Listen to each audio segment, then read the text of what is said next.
You are listening to the Horse Radio Network, part of the Equine Network family. Greetings, everyone. Coach Jen here, and thanks for tuning in to Horse Tip Daily, episode 1643.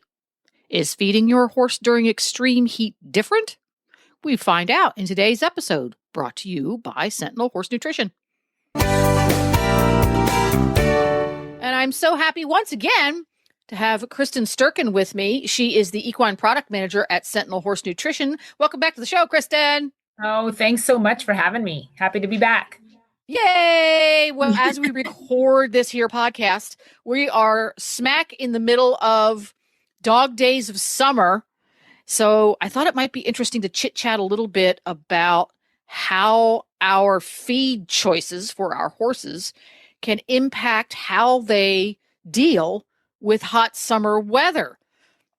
Yes. Yes. Who'd have thought horse feed can make a difference? So when the weather is really hot, we think about horses drinking water, but you also need to keep an eye on what you're feeding. So is it more important to adjust what you're feeding, how much you're feeding, when you're feeding, all of them? That's a great question. So in hot weather, what can we do and what is the most important? Really, the best thing we can do in hot weather is adjust when you feed, like the frequency and the timing.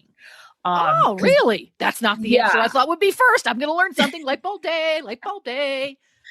Yeah, I mean, it's all important, but if I pick the single most important thing, it's really, frequency and timing can help a lot. It can help to increase hydration, and it decreases the total, calorie intake, especially when it's really hot. So, we would want to feed smaller amounts, more often, more frequent meals, and also pay attention to, if we can feed at cooler times during the day, earlier in the morning, maybe an evening meal, and even a late evening meal. Just spread it out so we're reducing that overall metabolic heat stress that just happens by the sheer activity of eating. So okay, let's stop right there, because this is going to be a light bulb. This is going to be a light bulb thing, I can tell. Talk a little bit about that metabolic effect, because most of us have, especially if you live up north, you feed more hay in the winter because it helps the horse stay warm. Like you mentioned, in the winter, what keeps a horse warmer? Giving them more grain or giving them more forage or hay, and definitely the metabolic activities that happen internally with chewing forage will keep that horse warmer. So even when they're eating their grain, we're increasing heat, maybe not to the degree that we do with hay, but it's still, making a difference. So that the heat that then causes the metabolic heat production, can cause them to eat less, and, they may decrease intake to stay cool. So, we sometimes overlook factors like excessive protein can increase body heat. Really? If you have a horse who perhaps their workload through the hot summer months is lower, you're not riding as hard, you're not riding as often. Yep. So you might want to pay close attention to whether or not you're feeding the appropriate quantity, but also the right nutrition profile for a horse whose workload has changed. Ooh, interesting. Yeah. So, I mean, more protein than they need, more, if we're talking about forage, we know that produces a lot of heat too, but, type of forage. So if you're feeding a lot of very mature stemmy forage, that's going to produce more heat internally than an earlier cut, softer hay. So just paying attention to type of hay, quality of hay, and then, certain nutrient levels in their grain themselves as well. So you're feeding your horse an appropriate formula for his workload and the weather. You're adjusting the quantity he gets so he's not getting more food than he needs, because you don't want to make him chub up. What about the form of the feed? We talked about forage, because the forage, although your horse is consuming fewer calories, to digest those calories, his body creates a lot of heat. So we have to pay attention to that he's getting enough hay, but he's not going to eat as much because he's already tying the toasty. And I've actually noticed that with my big thoroughbred, who is normally a Hoover vacuum when it comes to hay. He will eat any and all hay you put in front of him.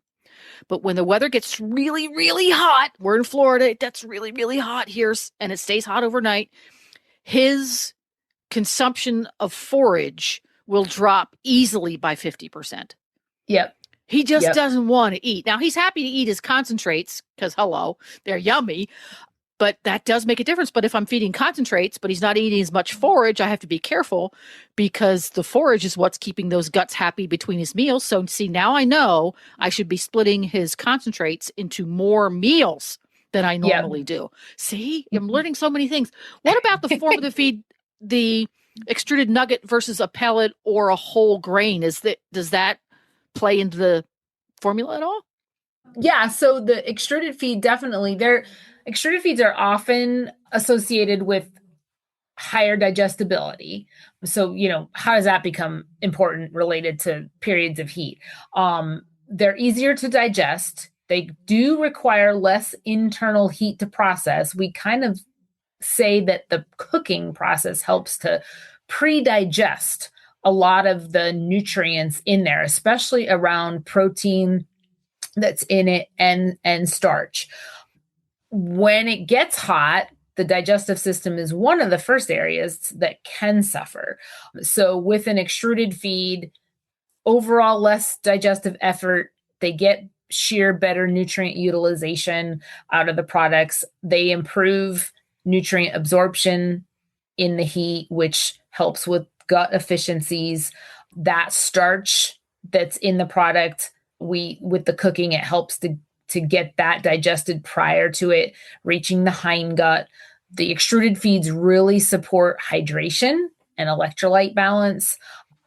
And we typically, going back to feeding small amounts more often, a lot of times because of the better digestibility, because the better nutrient utilization, we can feed less of an extruded feed because they're very nutrient dense. And that will help during those really hot periods as well to keep good body condition, but not have to feed as much feed. We typically find that horse owners can feed about 10% less. Very interesting. And to harken back to a previous interview we chatted about, that we have to be careful that at least the first time you use a new feed, if you're changing from something else, weigh your measuring device full of feed, because an extruded nugget being fluffy, that 1 quart measure that you use is not going to weigh the same as if you fill that same 1 quart measure with sweet feed, so that you can eat, despite how much it looks like, make sure you're feeding it by weight. Just a little reminder there, everybody. Yes. And speaking of electrolytes, hot weather sweating, horses sweat more in the summer. Even if you don't see them sweating, they sweat and then it evaporates. Hello. Yep. Do you find that the increased availability of nutrients of the extruded nugget, can that make a difference in whether or not any given horse needs supplemental electrolytes? Yes, they're going to get more out of the extruded feed, but they still may need a supplement if they're doing long periods of heavy work. So sodium, chloride, potassium, and I would still recommend, having a salt block out as well. But when it's really hot and they're working hard, it's always good to offer salt and electrolytes as well. Make sure that horse is drinking enough water. That is the absolute most critical nutrient. There you go. And also in the hydration column, long ago, not that long ago, because I used to do it too, it was a big thing that you gave your horses bran mash at least once a week. Well, now we are becoming more aware of the fact that adding bran to their meal is not necessarily a good idea because it causes imbalances in the mineral content of their diet. Yep. But you still want to give your horse a mash. But rather than adding something they don't normally get, because again, we've learned now that by suddenly dumping a big pile, several quarts of something that can absorb water into their bucket every so often, again, you're disturbing the happy bacteria that do all the digesting by throwing something in there unusual. Can an extruded pellet be used to help the horse stay hydrated by using it as a mash? Can you do that? Absolutely. And those nuggets, those extruded nuggets, one of the kind of demos that we do is soaking it in water so customers can see. So absolutely does not have to be soaked, but I would recommend, no matter what feed you do, if you're concerned about your horse getting enough water, getting enough hydration in the summer, absolutely soak it. The nice thing about extruded is it quickly breaks down right into a nice soft mush and helps with the hydration, and also with the nuggets, reduce risk of a feed-related choke as well, if you had a horse that happened to have a history of choke. There we go. So you can just take a meal or two each day and pour the water in there. What I love about it is, like you said, it instantly dissolves, no matter what kind of a pellet you're using, whether the pellet's a hay pellet or a pellet concentrate, horse feed. It takes a little while for that stuff to break down. Yeah. And if you're not careful, what you end up with is something I will liken it to clay. Yes, it's wet, but when you squeeze it, it becomes kind of hard and crumbly. So if you have a horse who struggles a bit with consuming his feeds, the extruded nugget sounds like a much better option. And you don't have to have 2 bags of feed sitting around. It's the same stuff he eats every meal. Yep. The extruded nugget, the pressure at which it breaks apart, and then if you soak it, it just soaks down to a soft mush so easily, doesn't clump together. Just lots of benefits for the horse. Lots of benefits. And there's a formula for every need, whether your horse is a retiree, a growing youngster, a high-level competitor, a weekend warrior. There's something for everybody. And all of them can be found at feedsentinel.com/podcast, or you can find your local Sentinel Feeds dealer there too. They have a list. Thanks again, Kristyn. Thank you. Well, there you have it. Horse Radio Network has thousands of engaging podcasts for horse people, and you can have them sent right to your phone. Just subscribe via your favorite podcast player. This is Coach Jen, and I will be back again soon with another tip. Until then, go ride your horse. The Horse Radio Network and the Horse Radio Network hosts are not responsible for statements made by guests on the Horse Tip Daily. Please use your own judgment when listening to the tips on this show.